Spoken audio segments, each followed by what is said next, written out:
dan 4 hal yang menjaminkan banyak rizki, bukan memudahkan rizki. Tolong Bapak Ibu hafal, 4 hal bukan menjaminkan rizki, bukan memudahkan rizki, tidak. 4 hal mendatangkan rizki kemari. Dan 4 hal bukan Allah kasih kemudahan berarti kita berjalan mencari rizki Allah kasih, tidak. Bukan dikasih kemudahan, tapi di mana saja kita ada, posisi kita di mana saja, Allah datangkan rizki kepada kita. Yang pertama, qiyamul lail, salat malam. Yang kedua, berbanyak istighfar waktu sahur. Kalau anda tidak salat malam, jangan tinggalkan istighfar waktu sahur. Waktu sahur kapan? Kira-kira 30 menit sebelum azan.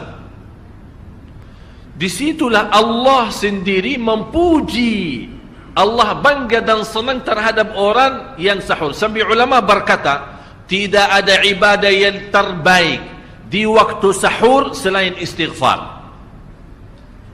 Jadi boleh baca Quran, boleh salat malam, boleh zikir, boleh apapun, tapi yang terbaik istighfar. Fokus hanya istighfar. Astaghfirullah wa atubu ilaih, termasuk istighfar Allahumma anta rabbi la ilaha illa ant, yang Bapak Ibu tahu sayyidul istighfar, yang terutama, yang paling luar biasa. Allahumma anta rabbi la ilaha illa anta khalaqtani wa ana abduka wa ana ala ahdika wa wa'dika mastata'at a'udzu bika min syarri ma sana'at abu'u laka bi ni'matika alayya wa abu'u bi dhanbi faghfirli fa innahu la yaghfiru dzunuba. Ya Allah, kalau kita fahami doa ini luar biasa. Oleh karena itu kata Rasulullah, barang siapa yang membaca sayyidul istighfar kemudian di malam hari dengan keyakinan dia meninggal habis baca istighfar, masuk surga. Masuk surga. Berarti ini salah satu doa yang menjaminkan dengan mudah masuk surga. Jadi 4 hal yang mendatangkan rizki, bukan kita mencarinya, dia yang datang kemari. Apalagi saat mencari lebih mudah. Qiyamul lail, salat malam. Tapi dalam bahasa, mohon maaf Bapak Ibu, dalam bahasa Arab disebut qiyamul lail, bukan salat. Tapi kalau diterjemahkan dalam bahasa kita salat. Tapi kenapa di situ qiyamul lail? Diberikan qiyamul lail, qiyam artinya berdiri. Berarti lama. Saking lama berdiri dikaitkan jadi qiyamul lail. Qumil laila ya ayyuhal muzammil. Apa terus? Qumil lail, berdirilah saat malam. Berdirilah, bukan salatlah malam, tidak. Berdirilah malam hari. Itu dahsyatnya di situ berdiri. Qiyamul lail. Yang kedua, berbanyak istighfar. Yang ketiga, berbanyak sedekah. Sebenarnya bukan istilah berbanyak sedekah. Kadang-kadang orang bersedekah 100 juta, udah saya sudah bersedekah 100 juta. Bukan itu. Bukan yang dimaksud berbanyak sedekah itu dari sisi uang itu banyak atau sedikit, bukan. Yang dimaksud rahasia sedekah, ta'ahudus sedekah, istiqamah bersedekah. Istiqamah. Itu tidak menjadi masalah besar maupun kecil. Itu tidak menjadi masalah. Karena bagi Allah tidak ada artinya besar maupun kecil. Kita tidak memberikan kepada Allah, karena Allah Maha Kaya. Tapi rahasia sedekah itu kita terus menerus sedekah. Siang, pagi, malam, siang, pagi, malam, pagi, besok, terus minggu depan. Tidak pernah berhenti. Setiap ada kesempatan selalu kita membawa sedekah. Itu namanya ta'ahudus sedekah. Ta'ahud kalau dalam bahasa sebuah janjian. Seolah-olah kita ada kontrak kerjasama antara diri dengan apa? Dengan sedekah. Itu kata ta'ahud, ahad, berjanjian. Saya berjanji. Seolah-olah ada berjanjian antara kita dalam sedekah. Jadi tidak boleh terlepas dari berjanjian. Seolah-olah kita menghormati berjanjian. Bagaimana menghormati? Kita terus kerjasama. Kita beri, Allah ganti berkah sedekah. Kita beri lagi, Allah ganti masih terus. Kita beri, masih Allah terus ganti.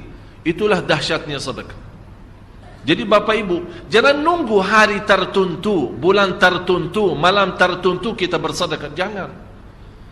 Setiap kita merasa ada berita baik, ada berita maupun ada berita buruk yang menyakiti perasaan kita, di rumah tangga kita, anak kita, suami kita, istri kita, apapun, langsung segera sedekah. Disitulah rahasianya. Ikatkan seolah-olah kita sudah membuat perjanjian antara diri dan sedekah.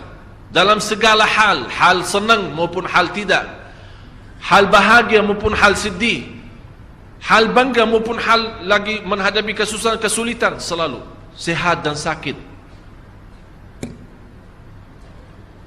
Terus yang keempat, zikir, berzikir pagi hari dan sore hari. Berzikir pagi hari dan sore hari. Ini 4 hal Bapak Ibu.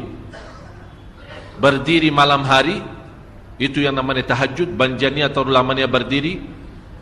Berbanyak istighfar waktu sahur. Yang ketiga, berbanyak sedekah. Sudah Bapak Ibu mengerti, jadi istilah berbanyak sedekah bukan artinya harus banyak dari jumlah hitungannya, tidak. Yang keempat adalah berzikir di pagi hari maupun petang hari. Amman huwa qanitun ana al-laili sajidan wa qa'ima. Sajidan wa qa'ima. Jadi Bapak Ibu, saat kita berdiri lama, walaupun baca satu ayat, diulangi berkali-kali, walaupun baca surah pendek, tapi diulangi berkali-kali, tidak menjadi masalah. Bapak Ibu hanya hafal qulhu. Qulhu dibaca 3 kali, pahalanya seperti baca Al-Quran 30 juz.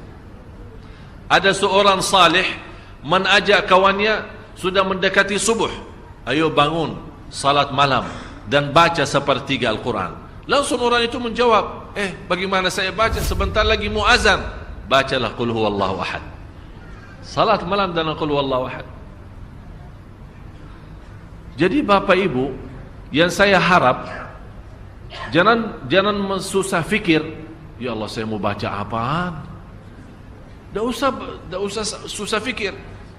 Baca dan nikmati, yang penting nikmati bacaan. Walaupun qul huwallahu ahad setiap hari. Kalau kita pusing baca, Allah tidak akan pusing mendengar.